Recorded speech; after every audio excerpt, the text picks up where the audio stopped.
My fellow Americans, at 7 o'clock this evening, Eastern Time, air and naval forces of the United States launched a series of strikes against the headquarters, terrorist facilities, and military assets that support Muammar Gaddafi's subversive activities.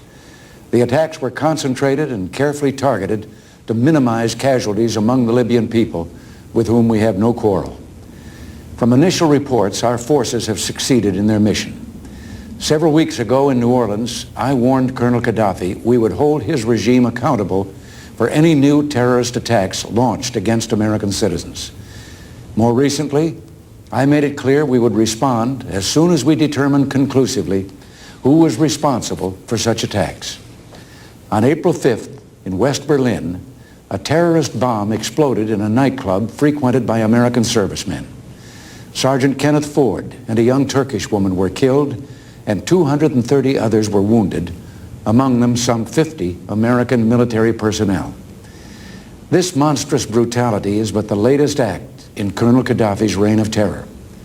The evidence is now conclusive that the terrorist bombing of La Belle discotheque was planned and executed under the direct orders of the Libyan regime. On March 25th, more than a week before the attack, orders were sent from Tripoli to the Libyan People's Bureau in East Berlin to conduct a terrorist attack against Americans to cause maximum and indiscriminate casualties. Libya's agents then planted the bomb. On April 4th, the People's Bureau alerted Tripoli that the attack would be carried out the following morning. The next day, they reported back to Tripoli on the great success of their mission. Our evidence is direct, it is precise, it is irrefutable. We have solid evidence about other attacks Gaddafi has planned against the United States installations and diplomats and even American tourists. Thanks to close cooperation with our friends, some of these have been prevented. With the help of French authorities, we recently aborted one such attack, a planned massacre using grenades and small arms of civilians waiting in line for visas at an American embassy. Colonel Gaddafi is not only an enemy of the United States. His record of subversion and aggression against the neighboring states in Africa is well documented and well known. He has ordered the murder of fellow Libyans in countless countries. He has sanctioned acts of terror in Africa, Europe, and the Middle East, as well as the Western Hemisphere. Today, we have done what we had to do. If necessary, we shall do it again. It gives me no pleasure to say that, and I wish it were otherwise. Before Gaddafi seized power in 1969, the people of Libya had been friends of the United States. And I'm sure that today most Libyans are ashamed and disgusted that this man has made their country a synonym for barbarism around the world. The Libyan people are a decent people, caught in the grip of a tyrant. To our friends and allies in Europe who cooperated in today's mission, I would only say, you have the permanent gratitude of the American people. Europeans who remember history understand better than most that there is no security, no safety in the appeasement of evil. It must be the core of Western policy that there be no sanctuary for terror. And to sustain such a policy, free men and free nations must unite and work together. Sometimes it is said that by imposing sanctions against Colonel Gaddafi or by striking at his terrorist installations, we only magnify the man's importance, that the proper way to deal with him is to ignore him. I do not agree.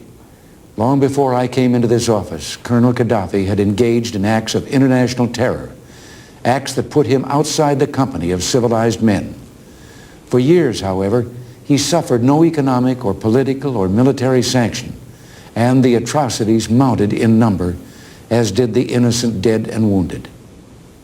And for us to ignore, by inaction, the slaughter of American civilians and American soldiers, whether in nightclubs or airline terminals, is simply not in the American tradition. When our citizens are abused or attacked anywhere in the world on the direct orders of a hostile regime, we will respond so long as I'm in this Oval Office. Self-defense is not only our right, it is our duty.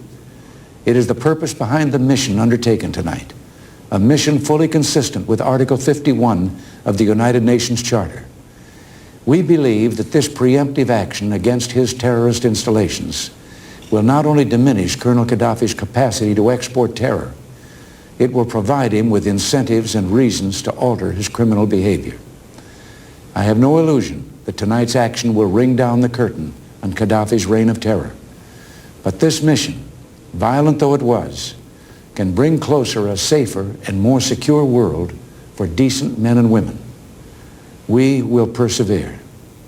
This afternoon, we consulted with the leaders of Congress regarding what we were about to do and why.